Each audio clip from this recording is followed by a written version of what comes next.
program. I'm very glad to introduce the expert on session, Dr. E. Sivashankar, Assistant Professor, Department of Computer Science and Engineering, National Institute of Technology, Trichy. Dr. E. Sivashankar has completed UG in Madurai Kamarajar University and has completed his PG and PhD in Manomaniyam Sundaranaar University. He has 23 years of teaching experience in total. He has published more than 30 number of papers in various refereed international journals. His areas of interest are artificial intelligence, neural networks, data science, and data mining. He has organized various ISTE and TEQIP sponsored workshops at NIT Trichy. It's our great honor to have your presence for delivering a session on stream computing in big data analytics. Now, I hand over the session to you, sir. Please, sir.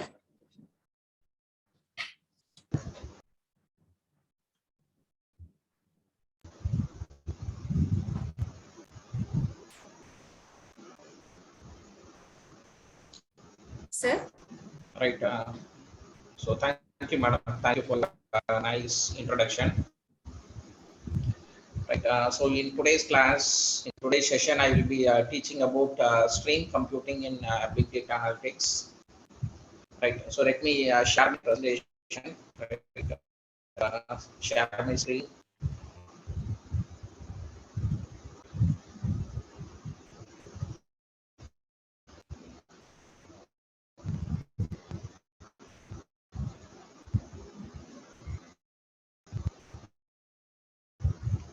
Right. So the presentation is visible, right? So the presentation is visible, right? Visible, sir.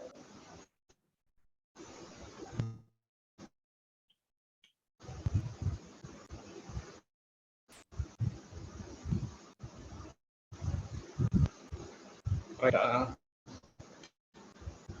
So am I audible?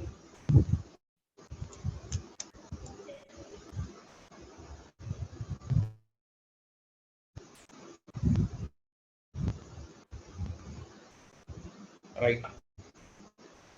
So let me start my presentation. So you all know about big data, right? So in big data, have three V's: volume, velocity, and variety. So data is characterized by a large volume of data.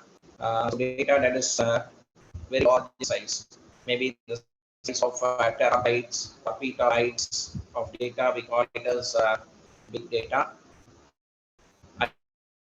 Again, it is being characterized data is being generated at a continuous velocity, right? So that's when we're going to explore stream computing, right? So one of the important characteristics of big data is that data is generated at a continuous velocity, right? It's generated at a high speed, and if you are not going to process data in real time, you will lose the information, right?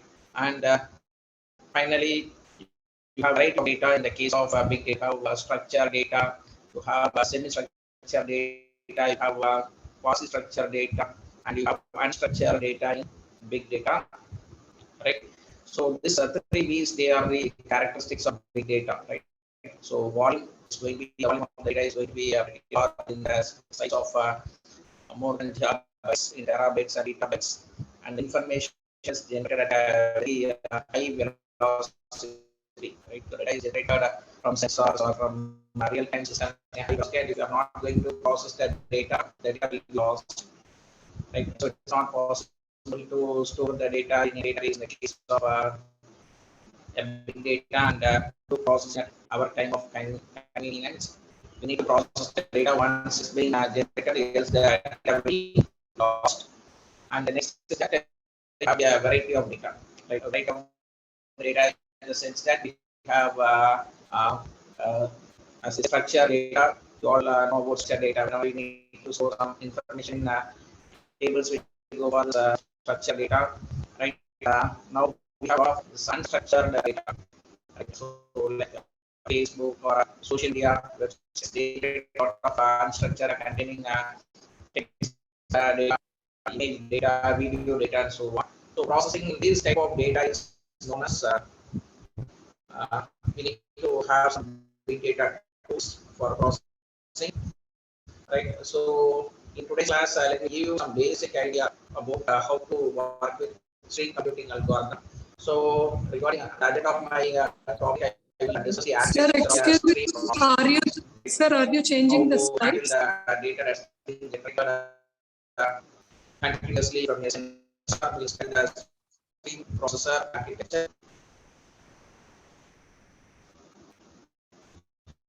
Hello.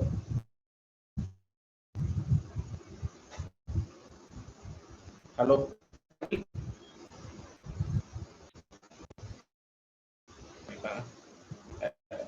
I will come in some different format.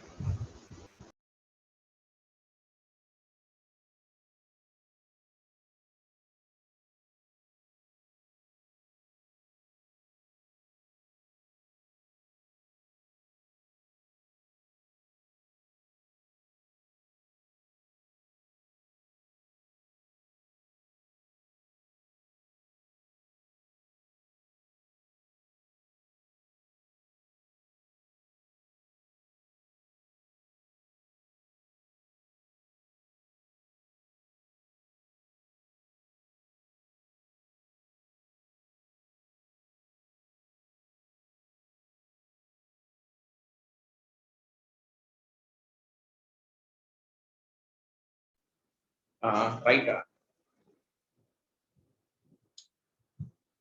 So in today's class, we'll study about stream processor architecture, right? So in stream computing, we have a stream processor to handle the data that is being generated continuously. So we'll study about the architecture of a stream processor, right? So I will also teach you some few algorithms, right? So I will teach you some algorithms. Sir, excuse me, sir. Yes, madam. Your screen is not visible, sir. Yeah, now I will share it, madam. I will share my screen. Madam, it says that the host has disabled participant screen sharing. You can make me as a co-host.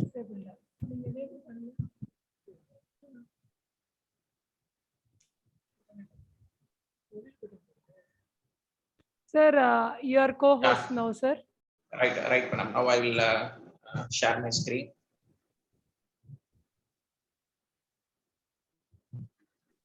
Right. So it's visible now, right, madam? Yes, sir. Yes, sir. Right. Right. So the agenda in today's session is that I will define data stream. We'll study the architecture of a stream processor. Right. So once we study the architecture of the stream processor, I will teach you some algorithms. Right. So the first algorithm will be Flageolet-Martin algorithm for counting the distinct elements that are present in a stream. Right. In the case of stream, the data is generated continuously at a very high speed. To count the distinct elements in data stream, we go for this Flageolet-Martin algorithm. So we'll study about the algorithm. We'll also solve a problem using this Flageolet-Martin algorithm. We'll study about a type of filter called the Bloom filter, which is used to filter spam messages in your web mail, or right, whenever you need to filter some contents in your social media, we can go for Bloom filter. So we'll study something about Bloom filter in today's class. We'll study about how to work with the frequency of movements, right? How many times a particular element has occur in a stream and so on in today's class. Right. To start with, so traditionally, all our data is available when we want it, and usually it is stored in a database, right? So you have a database. Most of the databases, they are based on a relational database management system. They store data, and whenever you want to process the data, it is available in the database. So, but in the case of real-time data, there are some other assumptions like data arrives in stream or streams, right? So data is generated continuously from a data source in the form of streams, and if it is not processed immediately, right? So if the data is not processed immediately or stored, then it is lost forever, right? So you have a sensors which generate some data, So it is going to generate data at a very high speed, and it is not possible to store the entire data in a database. You need to process the data once you receive the data, else the data is lost. Right. Again, in the case of data stream, it is not possible to store all the data in an active storage and interact with the time of our choosing. Right. So it's not possible to store this voluminous data in an active storage and interact with our time of choosing. Right. So we define data stream as a data that arrives so rapidly that it is not feasible to store all the data in the active storage and then interact with it at the time of our choosing. Right. So it is not possible to store all the data in an active storage and interact with that at our point of choosing. Right. So the data is generated from a particular device, maybe a sensor or an IoT device with continuous velocity. So if you are, it is not possible to store all the data that is being generated by an sensor or a device and interact with that data at our point of choosing. Right. So to process this type of data, we go for stream computing. Right. So the characteristics of algorithms for processing data stream. Right. So in today's session, we'll study some algorithms for processing the data that has been generated in a data stream. So the algorithms will focus on summarizing the stream in some way. Right. So what do you mean by summarization? We have some data, we'll find the mean of the data, we'll find the median of the data, mode. Right. So some statistical operations are done while summarizing the data.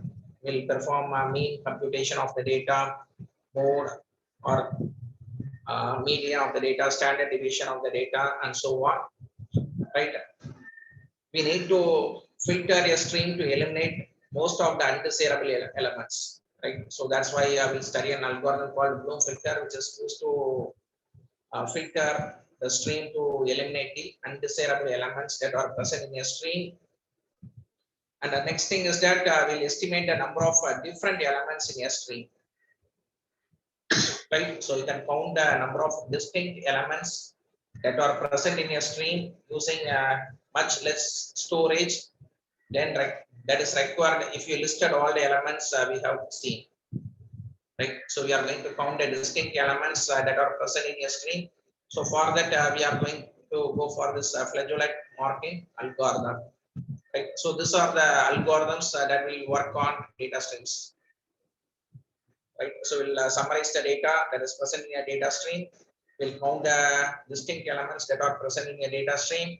We'll filter the elements, undesirable elements that are present in a data stream, and so on. Right. So if you look into the architecture of the stream processor, right. So this figure, it gives you the architecture of the stream processor. So it is in analogy to a database management system. You have a stream processor as a kind of data management system. Right. So you have streams entering into the system. Right. So the streams are of different kinds, and they arrive at their own schedule. Right. So the stream is like you have a stream of integers, stream of characters, stream of binary data, and so on entering into the stream processor. Right. So you have a heterogeneous data that is being processed by the stream processor.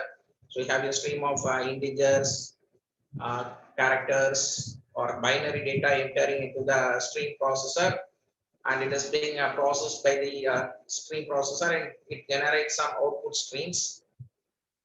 Right. So in the case of stream processor, you have four major components. Right. One is going to be the archival storage.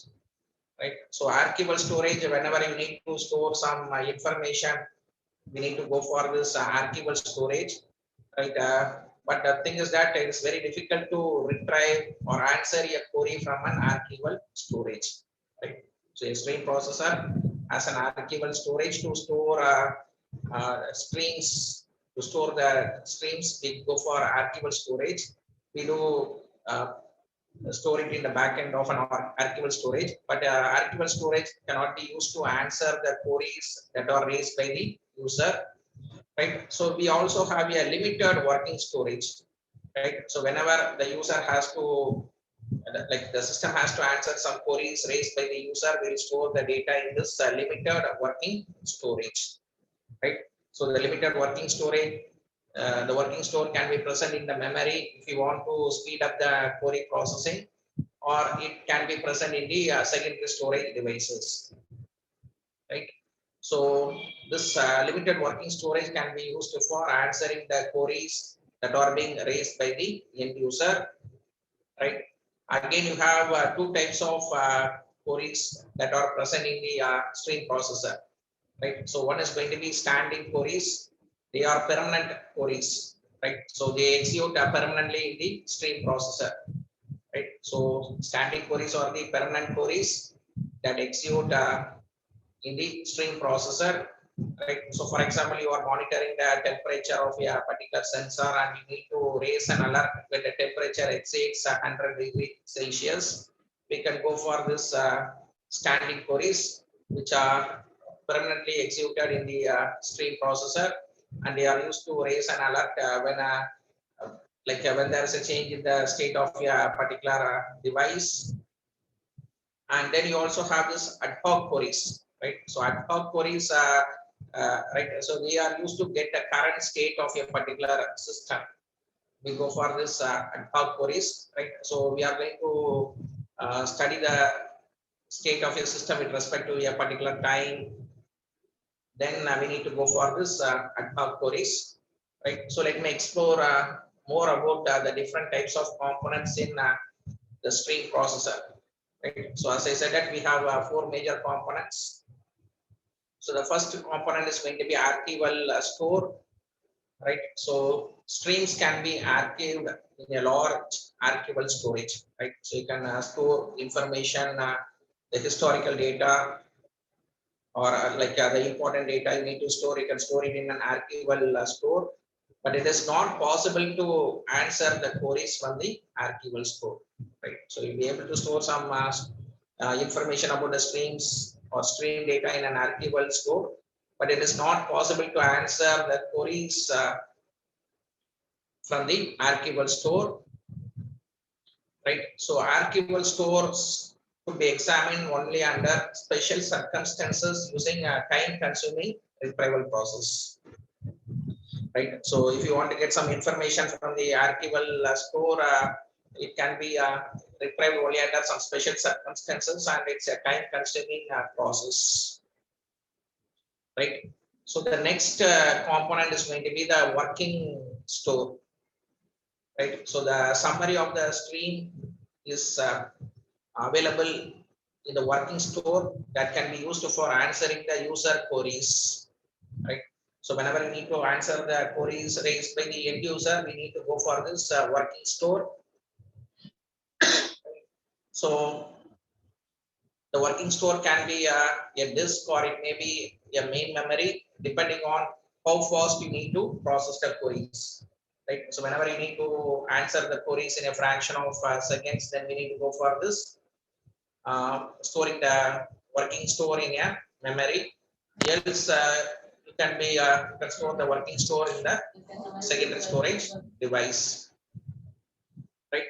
So again, regarding the characteristics of data stream, any number of streams can enter the system, right? So you have different types of data entering into the system, and each stream may provide elements at its own schedule, right?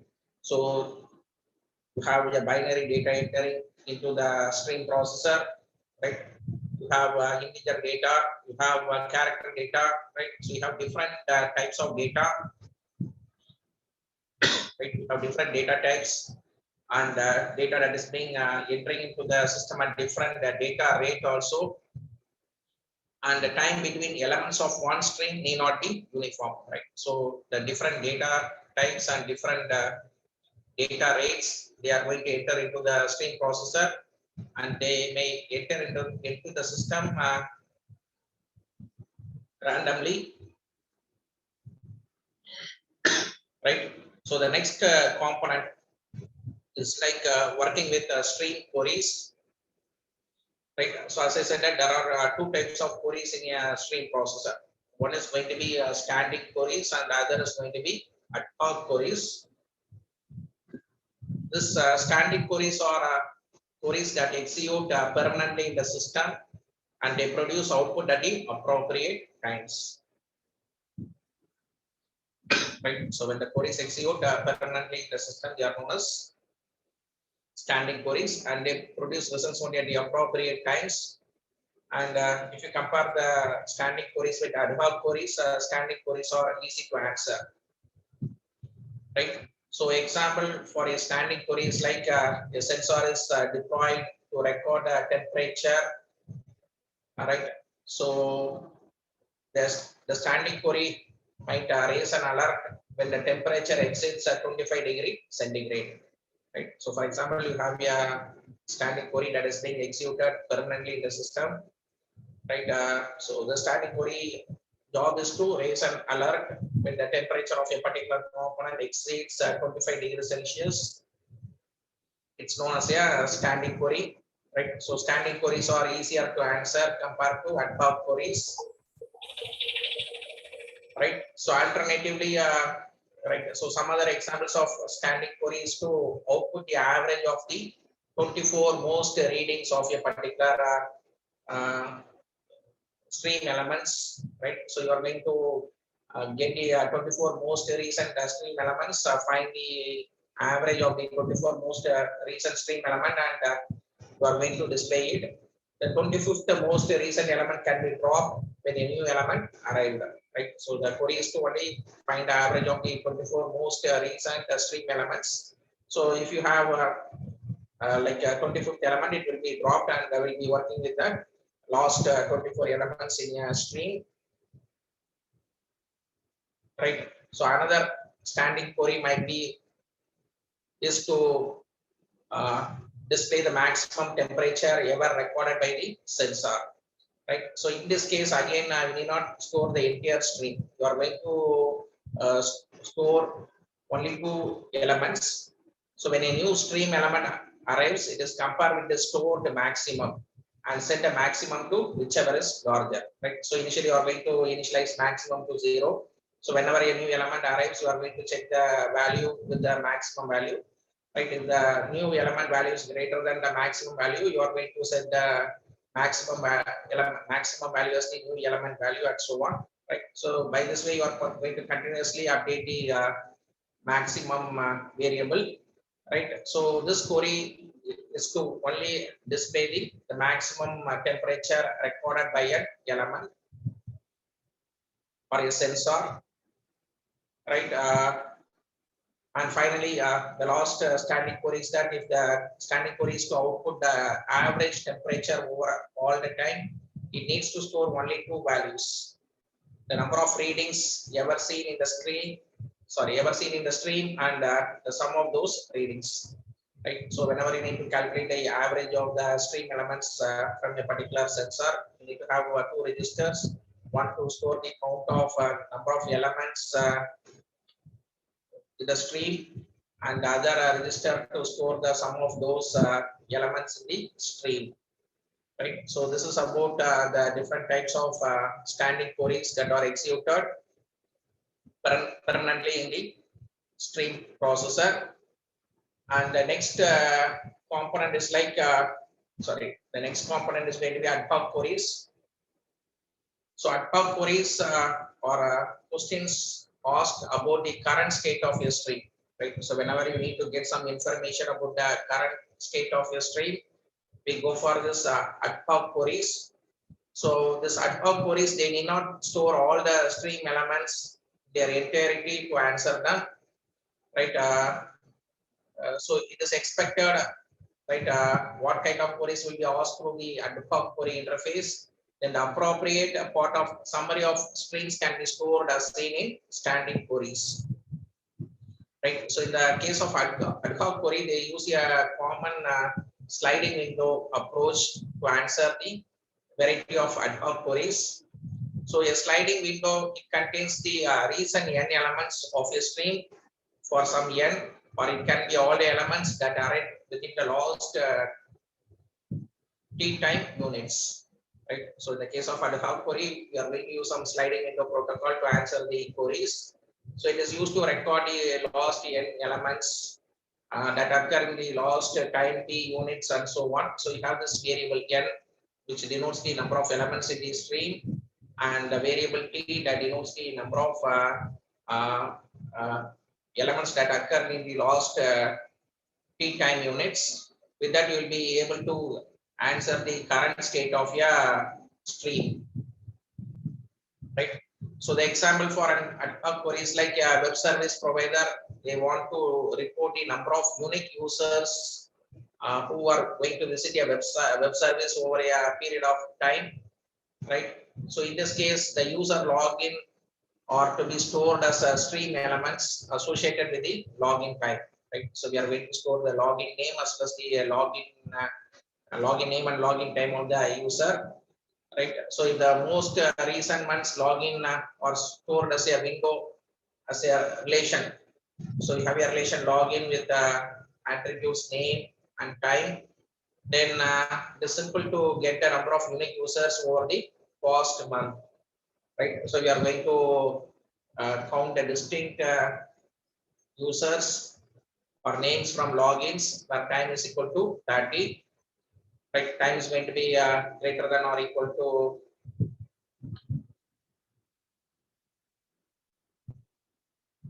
30, right? So here t is a constant that represents the time of 1 month before the current time, right? So this is about working with ad hoc queries in a stream processor, right? So these are the major components in a stream processor. You have a data stream that arrives at different data rate, right? You have different data types and different data rates are present in a data stream. You have a archival storage to store a large volume of data. However, the archival storage cannot be used to answer the user queries, right? To answer the user queries, you have this working store component, right? So the working store can be present either in the main memory or it can be present in the disk. When you want to speed up the answering of queries from the end user, we need to go for this working store to be present in the main memory, else you can store it in the secondary storage device. Again, we discussed about two types of queries, standing queries and ad hoc queries. So standing queries are queries that execute permanently in your system, and standing queries are easier to answer, whereas ad hoc queries they are used to query the current state of your system, right? So for example, you want to identify the new users who are using a web service for a period of 1 month, right? We go for this ad hoc queries. It uses a sliding window protocol which contains n and t. So n is going to be the number of data elements that occurs over a period of time t seconds or time t period. We go for this ad hoc queries, right? So these are the components that are present in a stream processor, right? So hope you are able to follow me, right? So I have explained the different components of a stream processor. So is it possible for you to follow it? Do you have any queries?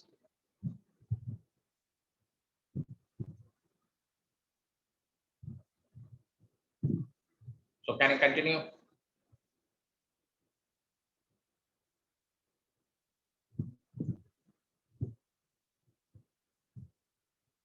Right.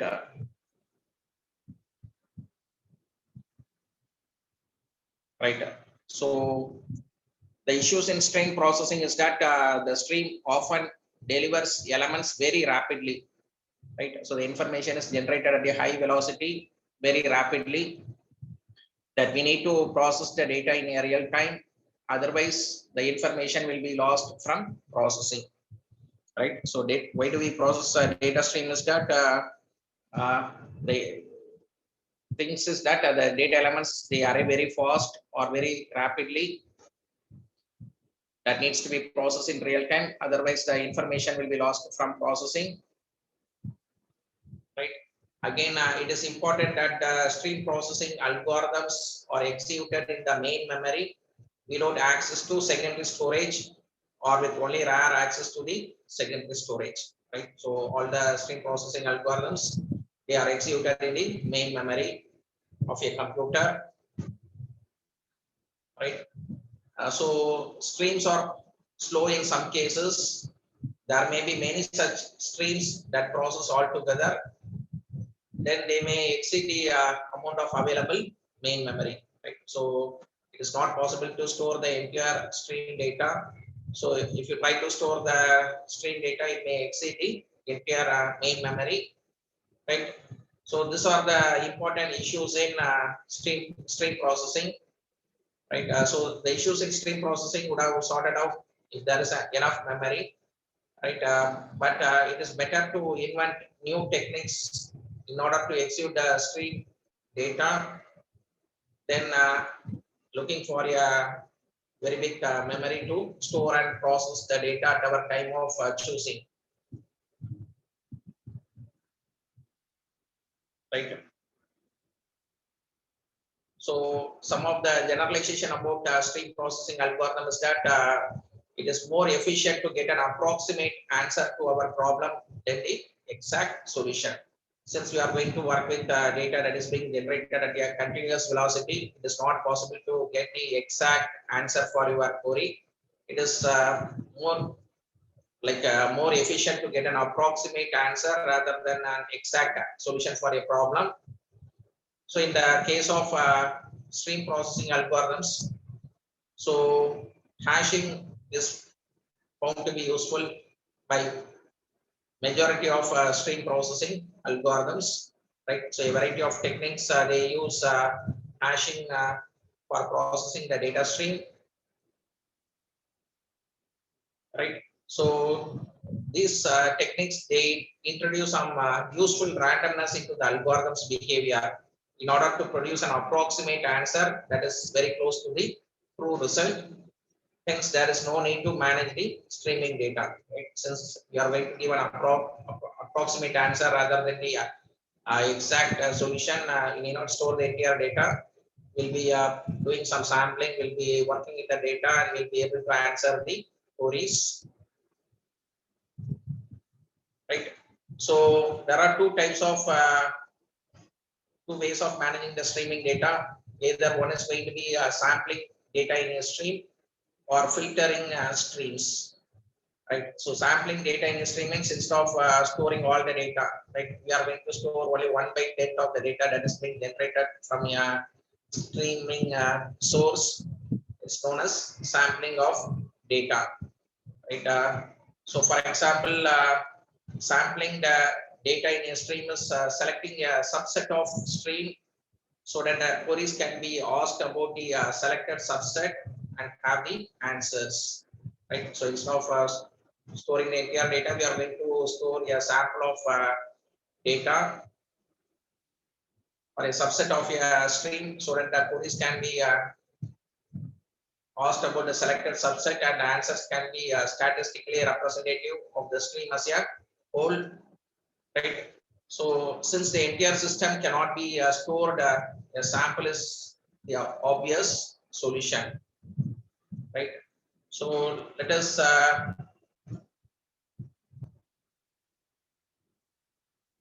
discuss some example for random sampling, right? So let us suppose at any time k, the property to maintain the sample of fixed size of S element, right? So for all the k elements seen so far should have equal probability of being sampled, right? So for example, a search engine receives a stream of queries. We assume that the stream consists of tuples, username, query, and time. The query is to find out how often did a user run the same query in a month, right? So assume that we have the storage space of 1/10 of stream elements. So the solution is that we are going to generate a random integer in the range 0 to 9 for each query and store the query if the integer is 0, right? So whenever there is a query, we need to check whether you need to store the query in the storage or you can ignore it. So for checking whether a query can be stored in the storage element, you are going to generate a random integer in the range 0 to 9 for each query, and you are going to store the query only if the integer is 0, else you can discard the query, right?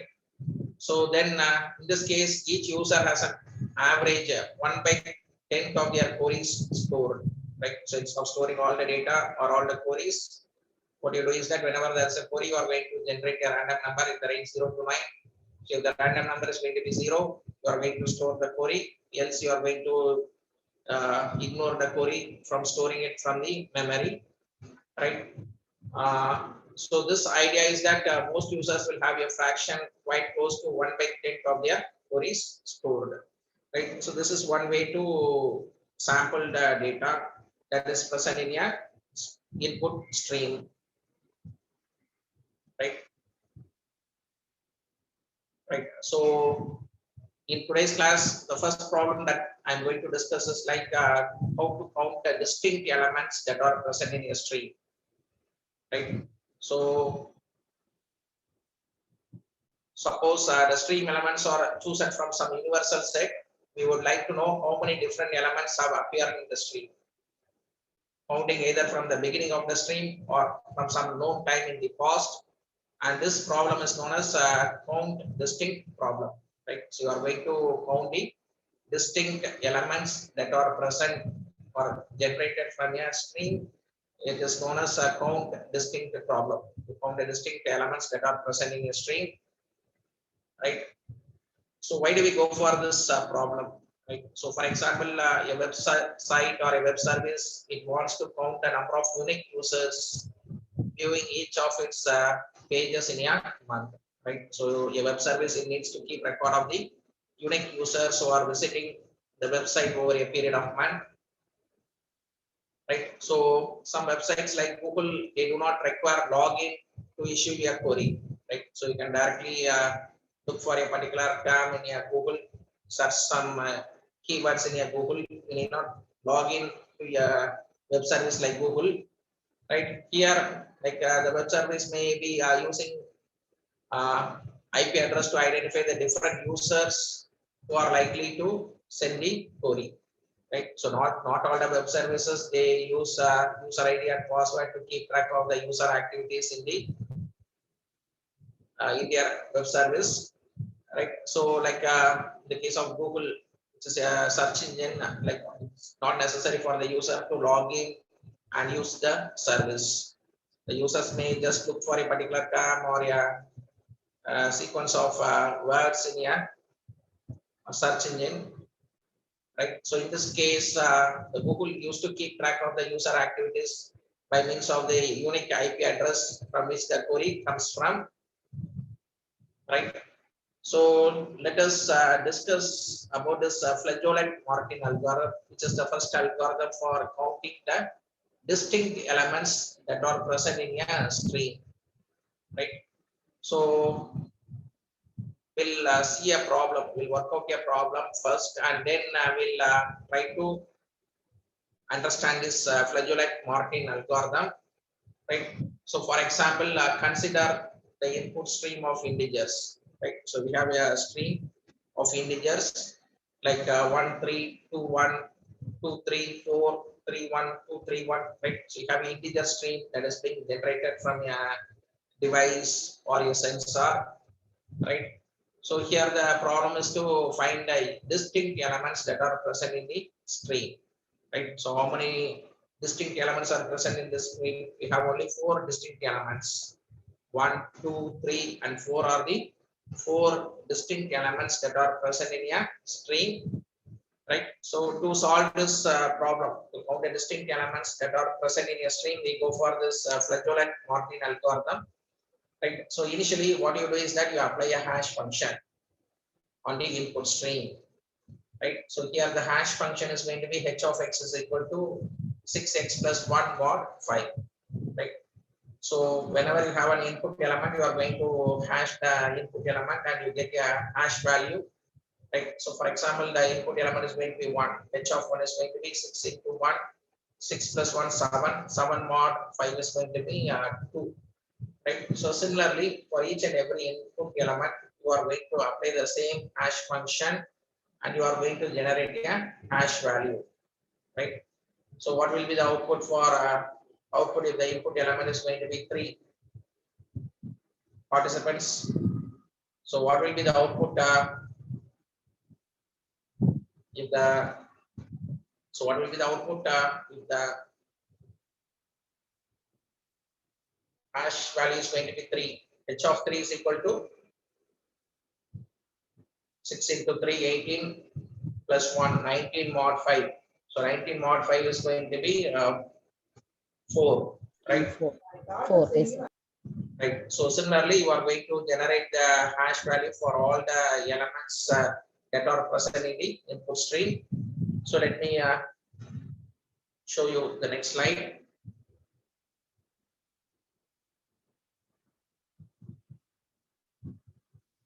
Right. So you are going to get the input element. You are going to apply the hash function, and you are going to generate a hash value. Right. So what happens when the input element is going to be 4? 6 into 4, 24, 24 plus 1, 25, 25 mod 5 is going to be 0, right? So for the input stream element 4, the hash value is going to be 0. When the input element is going to be 3, so input element is 3, the hash of 3 is going to be 6 into 3, 18 plus 1, 19, mod 5 is going to be 4. four. All right. So if it is going to be 2, it's going to be 16 to 2, 12 plus 1, 13 mod 5 is going to be 3. Right. So initially you are going to generate the hash value for each and every element in the input stream using a hash function. Right. So once you generate the hash value, then you are going to generate the binary representation of the hash value. Right. So for the element for the value 2, it is represented by the binary representation 0, 1, 0, right? 2 power 0, 2 power 1. So 2 power 1 is alone present, right? So it's going to be 2. And similarly for h of 3, the hash value is going to be 4. So we are going to represent it in a binary format. And once you represent the information in the binary format, you are going to calculate the value of R. So R is going to be the trailing zeros that is present in the binary vector representation, right? So in the case of 2 binary representation 0, 1, 0, the trailing 0 is going to be 1, right? After 1, you have only 1, 0. Whereas for the value for binary representation of 4, you have 2 trailing zeros and so on.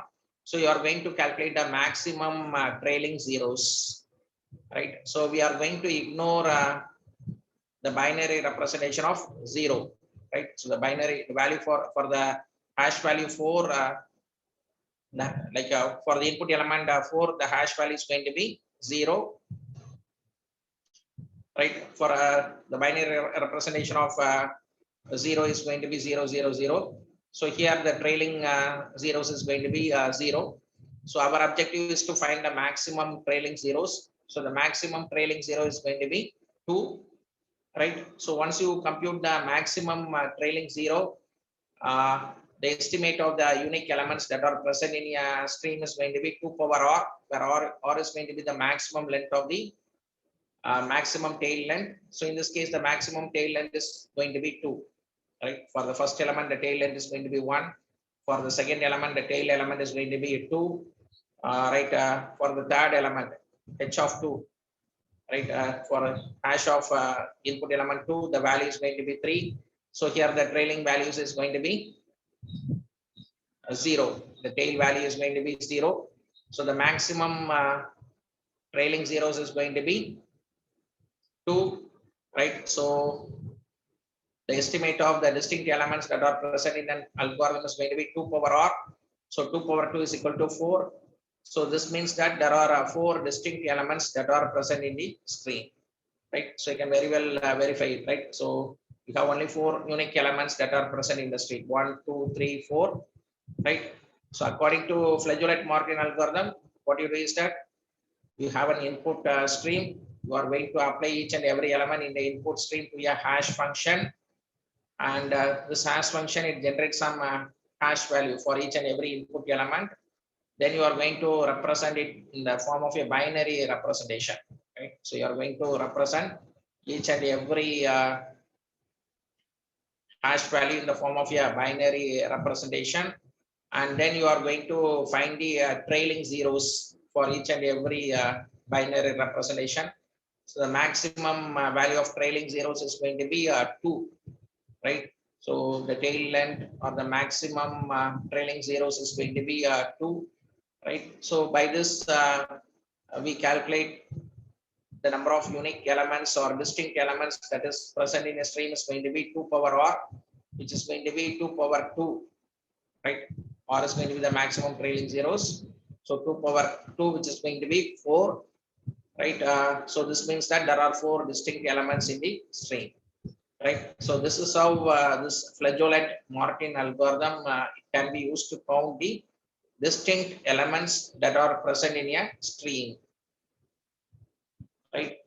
Now we'll discuss the algorithm, Flageolet-Martin algorithm, right? So initially you need to estimate the number of distinct elements, right? You are expected to identify the distinct elements by hashing the elements of the universal set to a bit string that is sufficiently long, right? So you are going to apply a hash function on the input stream, and you are going to get a binary representation of the hash value which is sufficiently long, right? So you can pick many different hash functions and hash each element of the string using this hash function, right? You can apply only one hash function for one input string. You can choose any input string and you are going to apply the hash function, right? So whenever you apply a hash function h to a stream element a, the bit string h of a will end in some number of zeros, possibly none, right? So it is like in some cases, whenever you apply a hash function to a stream of elements, the bit string will be end in some number of zeros, and in some cases possibly none, right? So call this number the tail length for a and h, right? So let r be the maximum tail length of any element that is being seen so far in the stream, right? So then we can calculate or estimate the 2 power r for the number of distinct elements that have been seen in the stream, right? So 2 power r is going to be the tail length. So this gives you the number of distinct elements that are present in the data stream, right? So hope you can follow this Flageolet-Martin algorithm, which is used to count the distinct elements that are present in a stream. Can you follow this algorithm, Flageolet-Martin algorithm for counting the distinct elements?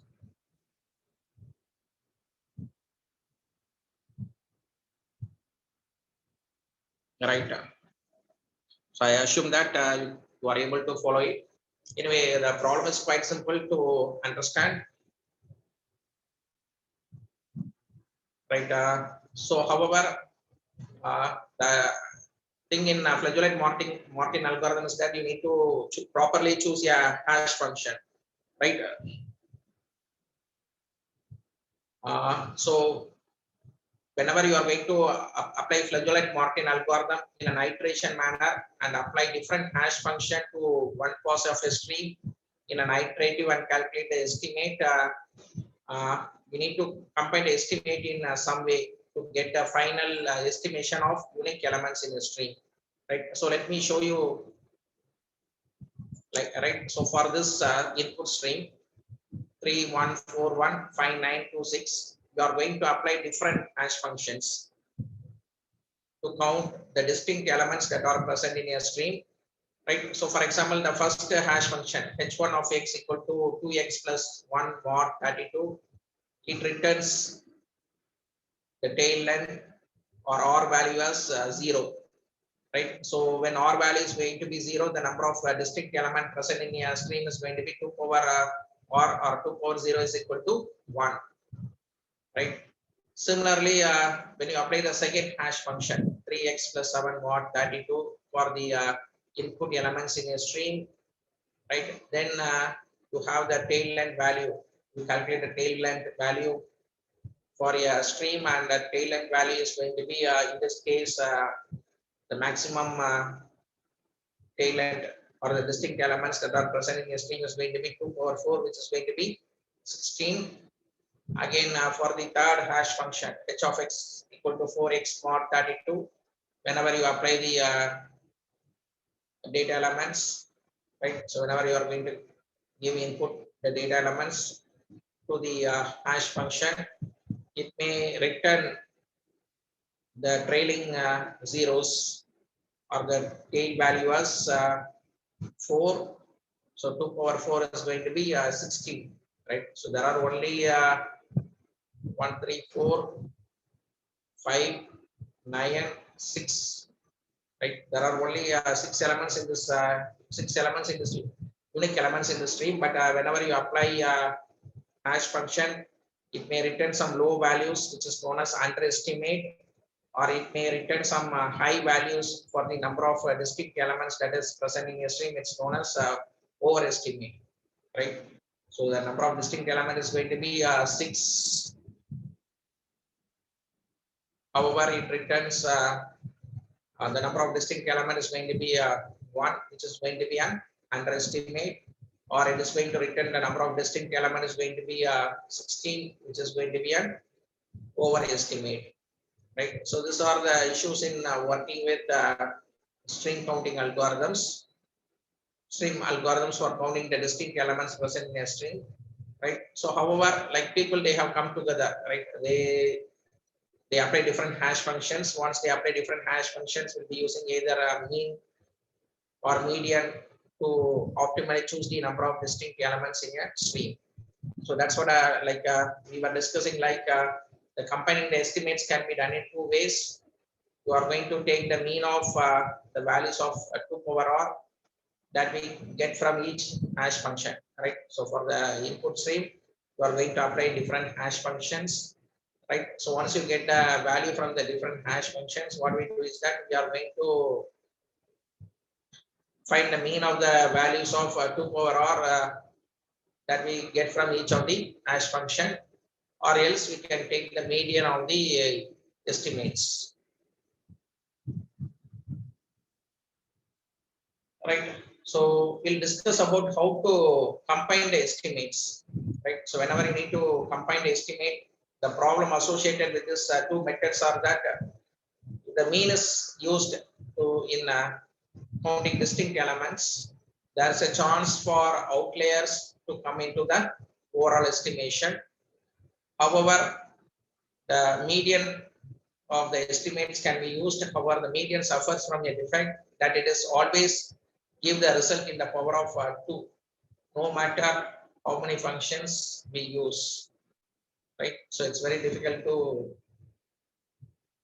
combine the estimates, right? So there is a solution to this problem to combine the 2 methods, right? So what we do is that first we group the hash functions into small groups and take their average, right? So you're going to group the hash functions into small groups, cluster it, then take the average, then take the median of the average, right? So taking the median of group averages will reduce the influence of this effect alone almost to nothing, right? So first you are going to cluster the values from the hash function into small groups and then take their average, right? And then finally take the median of the averages, right? So moreover, if the groups themselves are large enough, then the average can be essentially any number which enables us to form the true value in a so long, we'll be using it, right? So this is how we combine different values from a hash function. We can have, in some cases, we can have overestimate or we can have an underestimate. So we need to look for some algorithms to combine the results from the different hash functions. Right. So hope you can follow this Flageolet marking algorithm for processing big data. So the next algorithm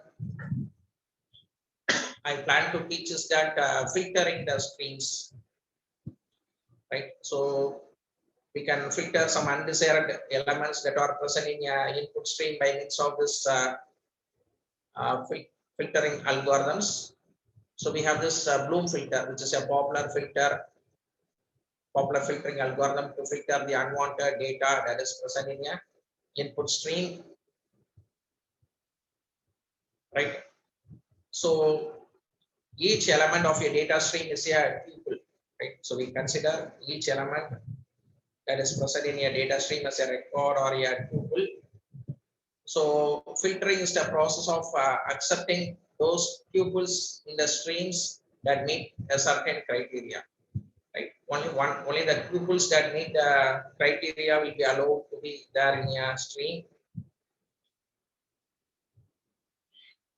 Right? So the accepted tuples are passed to another process as a stream, while other tuples are dropped. Right. So the example for filtering the stream is that spam detection. Right. So for example, you have a web service, web mail service. Suppose we have a set of 1 billion allowed email addresses that can be allowed for the belief that are not a spam. Right. So you are going to filter the users based on their identity. Right. You have some 1 billion user email addresses. Only if the valid addresses and passwords are present, you are going to allow these users. Else, you are not going to allow the other users. We can go for a Bloom filter. Right. So the Bloom filter is an effective technique to eliminate tuples that do not meet the criteria involved with the membership in a set. Right. So they are used to check for the membership of a particular set. Right. Even an element, whether the element belongs to a particular set, can be verified by means of Bloom filter. So it is used to eliminate the tuples that do not meet the criteria. And a Bloom filter consists of an array of n bits. Initially, all the bits are of set to 0. Right. So we are going to use a filter of size n bits, and initially all the bits are set to 0. Then we are going to apply some hash functions, h1, h2, h3 till h suffix k. Each hash function maps key values to n buckets. Right. So given some key values, I will map the key values to n buckets corresponding to n bits of the array. Right. So let me show you how the Bloom filter works. Right. So we'll see an example for Bloom filter. So here we have some assumptions. So let us assume that the number of bits in the filter is going to be 11 bits. Right. So we can use n. So n is going to be 11 bits for our filter. Right. So the input stream is going to be integers. Right. Here the assumption is that the input stream is going to be integers, and the filter size is going to be 11 bits. And we are going to use two hash functions. Right. So the first hash function h1 of x equal to take odd numbered bits from the input stream. Right. So given a binary representation of a particular hash value, you are going to take the odd number bits from the input stream, and then you are going to calculate the result as x mod 11. Right. h1 of x equal to x mod 11. We are going to calculate the value. And similarly, the hash function 2, you are going to take the even number bits from an input stream. You are going to calculate the hash value, which is going to be x mod of 11. Right. Right. So let us directly go to the problem. Let us assume that we have three elements in the input stream: 25, 159, and 585. Right. So keep on the elements. N is going to be the number of bits in the blue filter. So here, since we are going to use X1 mod 11, right? X mod 11, we are assuming that we are going to have 11 bits with the index 0 to 10, right? So right hand side, the filter content is initially the first step, the filter content is going to be initially 0. So we have the filter size is going to be 11, since we are going to use the hash function X mod 11, right? So the filter size is going to be at most 11.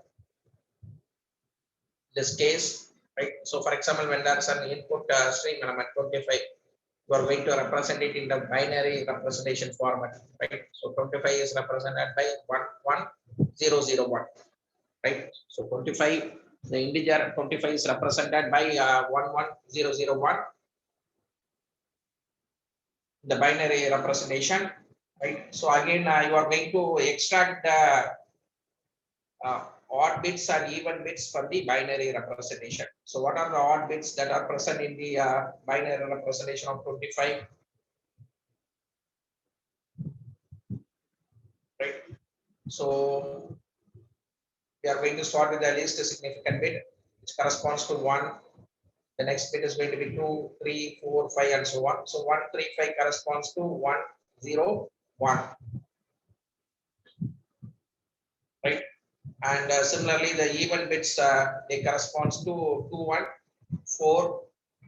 Right. 2 and 4 is going to be 1, 0. So you are going to apply the hash function. 5 mod 11 is going to be 5. Right. So what is h1 of x? h1 of x is going to be x mod 11. So 5 mod 11 is going to be 5, and 2 mod 11 is going to be 2.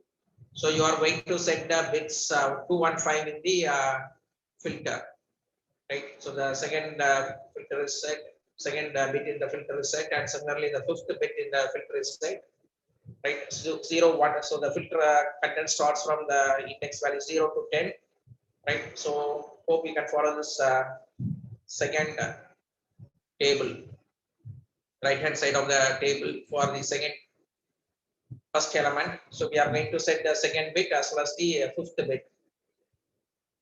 Similarly, for the input element 159, we are going to convert the integer representation into a binary representation. Then you are going to get the odd number bits as well as even number bits that are present in the stream, right? So the value for odd number bits in the input stream is going to be 7, and the value of even number bits in the stream is going to be 11. 7 mod 11 is going to be 7, and 11 mod 11 is going to be 0, right? So in this case, when you get a second element, you process it using two hash functions, h1 of x and h2 of x, and then you are going to set the 0th bit as well as the 7th bit in the filter, right? Similarly, when the third element arrives, so the third element is going to be 585, you are going to generate the binary representation of the decimal value 585, right? Once you generate the binary representation, you are going to get the elements, right? So you are going to get the elements in the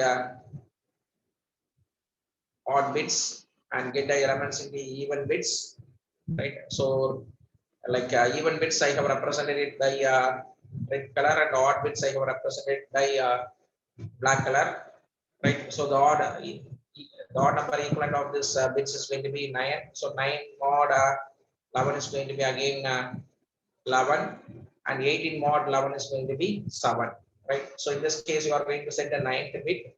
You need not set the 7th bit, since the 7th bit is already set in the previous for the previous input element, right? So the idea is that whenever an element comes, you are going to generate a hash value for its odd bit representation as well as for its even bit representation, and you are going to have a filter of blue filter of size n, where n is going to be the number of right. So n is going to be the number of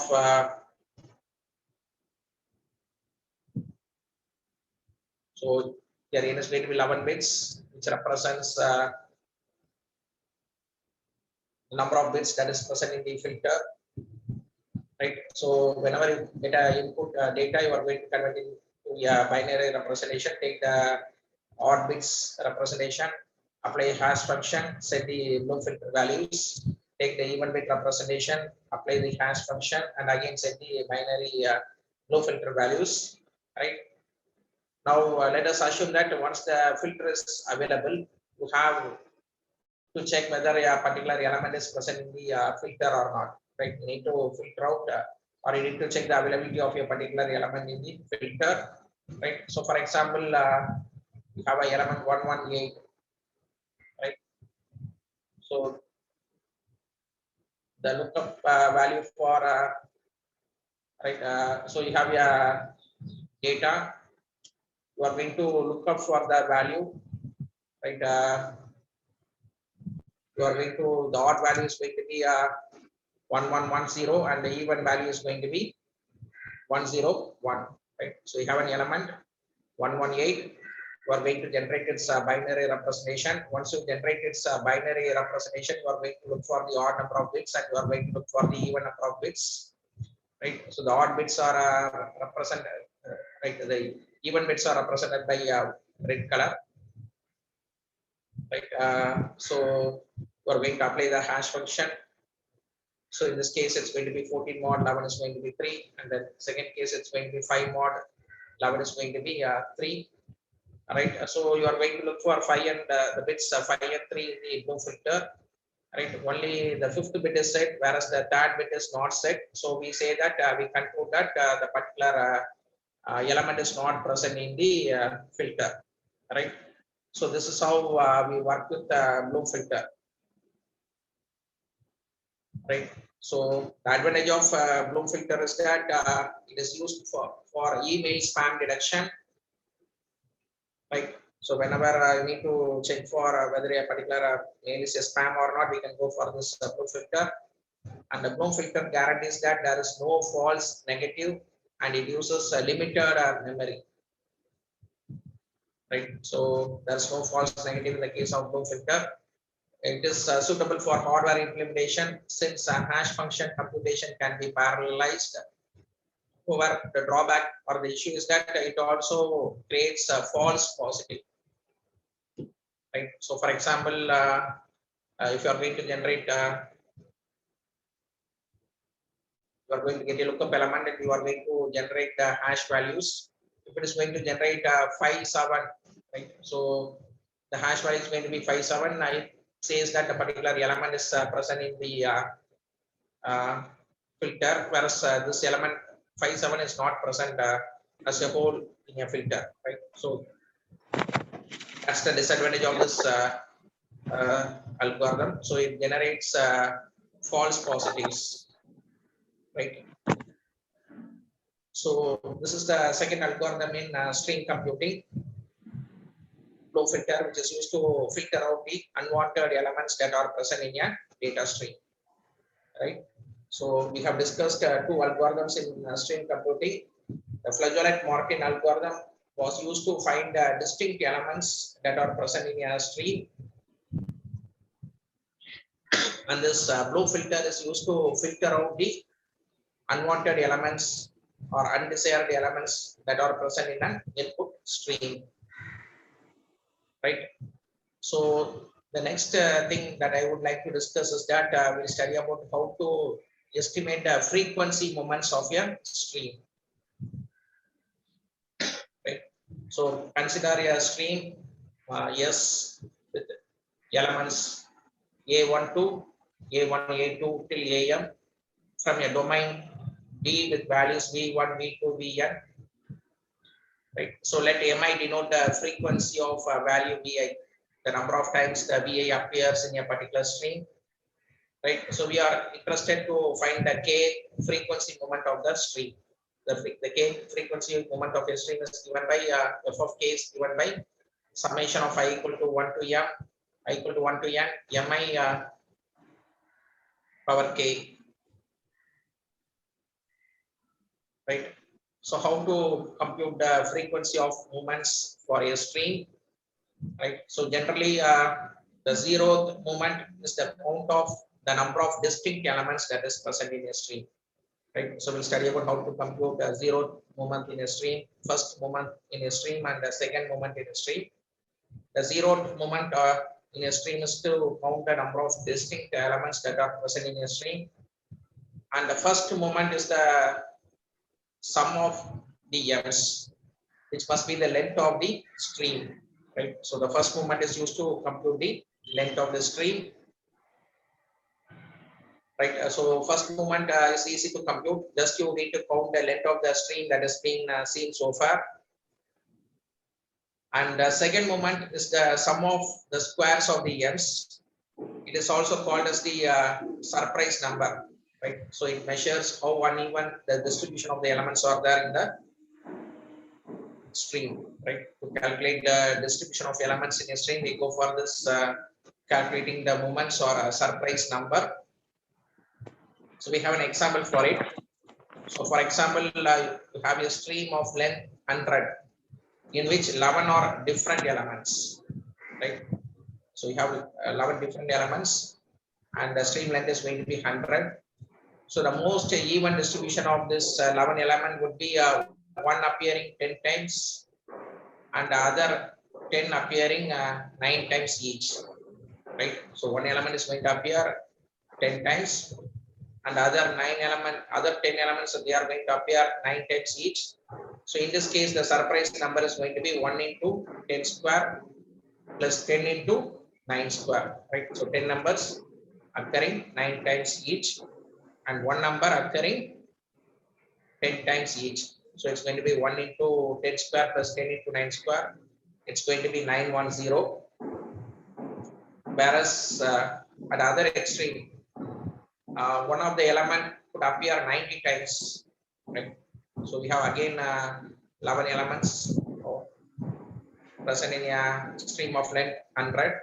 Whereas one of the 11 elements, it is going to appear 90 times, right? And the other 10 elements, they are going to appear only one time each, right?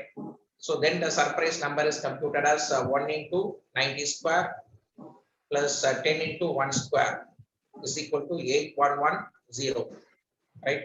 So 8110 means the numbers are not distributed uniformly, right? So one element appears 90 times. So we have computed 1 into 90 square plus other 10 elements, they appear only one times. So 10 into 1 square is equal to 8110, right? So the idea is that it is used to compute the surprise number, which measures how uneven the distribution of elements are there in the stream, right? So 8110 means the elements are not evenly distributed, whereas the surprise number 910 indicates that the numbers are somewhat evenly distributed in the stream, right? So we'll see a problem to estimate the moments. So there is no problem computing moments of any order if we can afford to keep it in main memory, account for each element that appears in the stream, right? So in this case, we need to estimate the kth moment by keeping a limited number of values in the main memory and as an estimate from this values, right? So for estimating the moments, we have this algorithm, Alan Mathias JT algorithm for computing the second moments, right? So before looking to the algorithm, let us see a problem so that you can visualize how estimating moments work. So for example, consider the stream, right? You have a stream, character stream, ABC, BDA, CDA, BDC, AAB, and so on. So you have a character stream. The length of the character stream is going to be 15. You have 15 elements present in the character stream. So the length of the character stream is going to be 15. So we are interested in computing the second moments for this stream. So how will you compute the second moments for the stream is that here the element A appears 5 times, right? So it's going to be 1 into 5 square, and the element B appears 4 times. right? The 15 elements in the stream, element A appears 5 times. So it's going to be 1 into 5 square. And the element B appears 4 times. So it's going to be 1 into 4 square. And the element C appears 3 times. So it's going to be 1 into 3 square. And finally, the element D appears 3 times. So it's going to be 1 into 3 square. Right. So the moments, second moment value for this character stream is 5 square plus 4 square plus 3 square plus 3 square, which is going to be 59. Right. Now, by using the AMS algorithm, suppose we keep 3 variables, x1, x2, and x3, and at random you are going to pick the third, 8th, and 13th position to define these 3 variables. Right. So what is the third position? Third position is going to be C. So I have darkened the characters. Third position corresponds to C, and 8th position it corresponds to D, and 13th position it corresponds to A. Right. So we are going to keep 3 variables x1, x2, x3. At random, you pick the third, 8th, and 13th position to define this variable. Right. So x1 dot element is equal to C, and x1 dot value is equal to 3. Right. So what is the value of first? How many times C occurs after this first occurrence? So C, after counting that together, it occurs in third position. It occurs in 7th position. Right. It occurs in 12th position. So totally it occurs 3 times. And what about the element D after it occurs in the position 8? So it occurs in 8th and it occurs in 11th position. It occurs 2 times. And similarly, the variable element A appears 2 times after it occurs in 13th position. So now you are going to use this AMS algorithm. So we derive the estimate of second moment for any variable x from AMS estimate using the formula n into 2 into value minus 1. Right. So for x1, the estimate is going to be the number of elements n is going to be 15, and 2 into value. So value is going to be 3. 2 into 3, 6 minus 1, 5. 15 into 5 is going to be 75. Similarly, for the other 2 variables, we are going to calculate these moments using the AMS algorithm. So it's going to be 15 into 2 into value. So 2 into value is going to be 4 minus 1, 3. So 15 into 3 is going to be 45. Similarly, for the last variable, again it's going to be 15 into 2 into 2 minus 1, which is going to be 45. Average of this 3 estimate is going to be 55, which is fairly close to the approximation of the second moment. Right. So already we have calculated the second moment, which is going to be 59. Now randomly, after picking some variables at some position, you are going to calculate the second moment, and it comes to 55. So which is fairly close, approximate to the actual second moment. Right. So now we'll discuss this AMS algorithm, Allan-Matthias-Segretti algorithm for computing the second moment. Right. So let us assume that the stream has a particular length yet. Right. So we have seen the stream length was 15. Suppose we do not have enough space to count all the F's for all the elements in the stream. We can still estimate the second moment of the stream using a limited amount of space using the algorithm.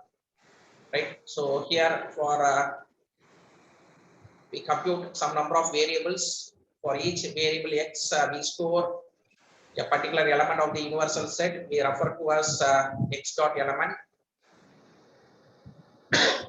An integer x dot value, which is the value of the variable. Right. So to determine the value of the variable x, we choose a position in the string between 1 and n uniformly and at random. Right. So set x dot element to be the element founder and initialize x dot value to 1. So as we read the stream, you are going to add 1 to x value each time we encounter another occurrence of x element. The formula for calculating the second moments using AMS algorithm is going to be 2 into value minus 1. right? So this is how we have computed the second moments in AMS algorithm, right? So I think this is what I wanted to discuss in today's class, right? So we define big data, and in big data we were working with stream computing, right? So I have taught you the architecture of a stream processor, the important components of a stream processor, right? So we have discussed about this archival storage, working store, standing queries, and ad hoc queries. And whenever you work in stream computing, you are expected to work with three major techniques. One is going to be Flageolet-Martin algorithm, which is used to count the distinct elements that are present in a stream, right? So again, here we'll be using some hash function. For each and every input element in the stream, you are going to apply this hash function, generate some hash value, convert it into its binary representation, right? The hash value is going to be converted into its binary representation. You are going to find the tail length or trailing zeros. 2 power r gives the formula 2 power r gives you the distinct elements that are present in distinct elements. It gives the count of distinct elements that are present in a stream, right? So this algorithm is important. Next, we discuss something about this filtering the streams by using a Bloom filter. You want to remove the undesired elements by using this Bloom filter, right? Again, for any input stream element, you are going to represent it in a binary format. You are going to get its like the odd number equivalent of the binary format and even number equivalent of the binary format. Apply some hash function, and based on the hash function you get some value, and based on that you are going to set the filter. And whenever some input element arrives, you are going to look for, you have a lookup table to look whether the element is present in the filter or not. So again, whenever an element arrives, you are going to represent it in a binary representation. You are going to get the odd number bits and even number bits. Apply the same hash function, get a value, and check whether the value appears in the filter. And finally, we discuss something about estimating frequency moments in a stream. So it is measures how uneven the distribution of elements are present in a stream, right? So I think this examples will help you to understand how uneven the elements are present or distributed across a stream AMS algorithm, right? So this is what I plan to teach you in today's class. So thank you for your participation. Any questions from the participants about stream computing and big data?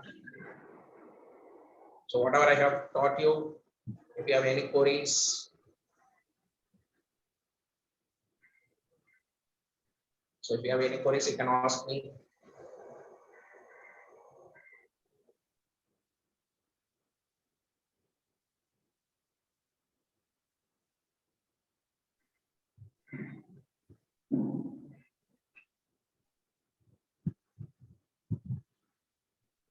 Right. So if you don't have any queries, I will end the meeting. So you don't have queries, right? Right. Okay. So thank you for your participation. So you can explore more about this stream computing. So this is an emerging area in big data analytics, and we have a lot of algorithms on working with stream computing. So I have discussed the architecture of stream processor and some important topics like Flageolet-Martin algorithm, working with Bloom filter, and finally AMS algorithm to compute the frequency of movements. Right. So thank you everyone for your participation in this session.